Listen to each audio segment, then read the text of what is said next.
امام جعفر صادق نے فرمایا قیامت کے دن امیر المومنین علی رضی اللہ تعالیٰ عنہ کو آواز دی جائے گی، وہ لبیک کہیں گے، پھر باقی تمام ائمہ کو آواز دی جائے گی، پھر شیعہ نے علی کو، اور وہ اپنے اماموں کو کے ساتھ بغیر حساب و کتاب کے جنت میں داخل ہو جائیں گے۔ دیکھیں جو بغیر حساب کے شیعوں کے داخل ہونے کی روایات ہیں نا، اس کی تفصیل ہے، تشریح ہے۔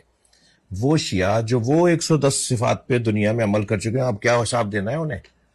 جنہوں نے وہ 18 صفات پر زندگی گزار کر ہتھیلی پہ انگارے کی طرح ایمان بچایا ہوگا، انہیں اب کیا قیامت میں حساب دینا ہے؟ یہ جو بغیر حساب کے جنت میں 70 شیعہ کا لفظ بھی ہے بعض جگہ کہ 70 شیعہ ایسے ہوں گے جو بغیر حساب کے جنت میں جائیں گے، وہ وہی شیعہ جنہوں نے دنیا میں حساب دے دیا۔ میثم تمار جیسے شیعہ،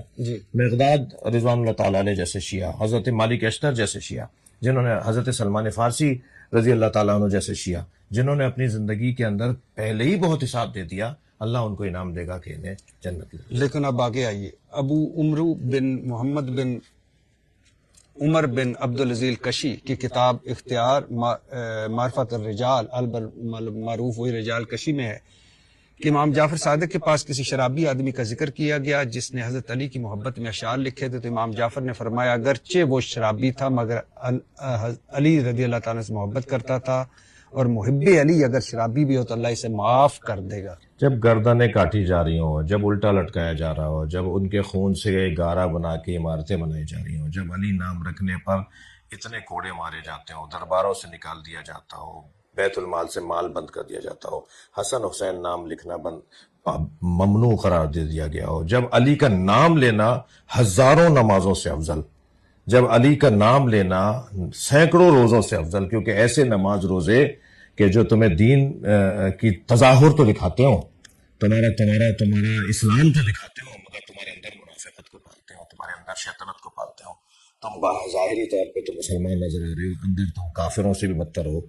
تو ایسا بندہ جو ان کرداروں میں کمزور ضرور ہے مگر وہ جرأت کے ساتھ کھڑا ہے، کہا مار دو مجھے، میں علی کا نام لوں گا، کیونکہ علی کا نام لینا موت کے برابر تھا۔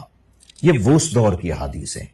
کہ جس دور کے اندر اہل بیت کا نام لینا اتنا بڑا جرم تھا، اب ایسی کیفیت میں کیا اسے انعام نہیں دیا جائے گا کہ تم نے ٹھیک ہے یہ تمہارے اندر کمزوری، یہ تمہارے اندر کمزوری، وہ تمہارے اندر کمزوری، مگر تم نے اصلی چیز نہیں چھوڑی۔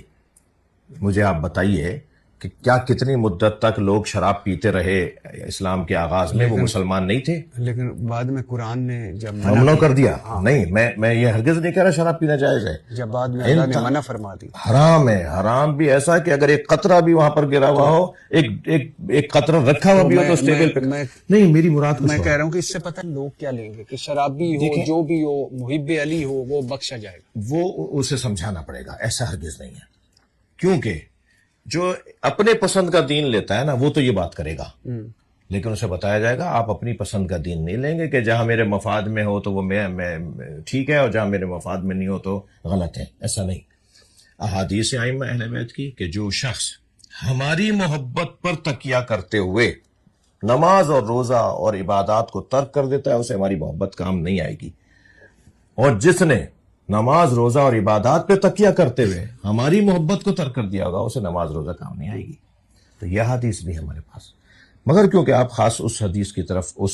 روایت کی طرف اشارہ فرما رہے تھے، تو اس کا جو پس منظر ہے نا وہ حالات ہیں۔ ٹھیک ہے، ان حالات میں ایک آدمی کا یہی بہت بڑا جہاد ہے کہ وہ اس بد کرداری میں، بدعنوانی میں تو مبتلا ہے، مگر اس نے اصلی چیز نہیں چھوڑی۔